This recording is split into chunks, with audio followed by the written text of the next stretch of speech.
काश्मीर येथील पहलगाममध्ये 28 पर्यटकांची हत्या करण्यात आली दहशतवाद्यांकडून।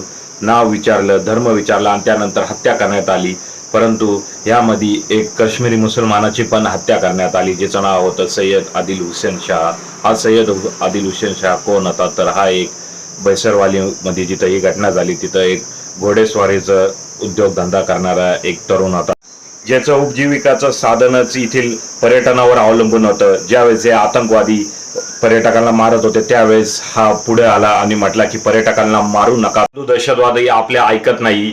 हे पाहिल्यानंतर हाच सय्यद आली हुसेन शाह या दहशतवाद्यांच्या अंगावर धावला, परंतु त्याच वेळेस दहशतवाद्यांनी त्याला गोळीबार केला आणि त्याचा जागीच मृत्यू झाला। अनोळखी पर्यटकांना वाचवण्यासाठी स्वतःचा जीव धोक्यात घालणारा एक काश्मीर मुसलमान मुलांनी केलेला हा एक जिगरबाज प्रयत्न फसला। कदाचित हा प्रयत्न यशस्वी झाला असता तर काही पर्यटकांचा जीव नक्कीच वाचला असता।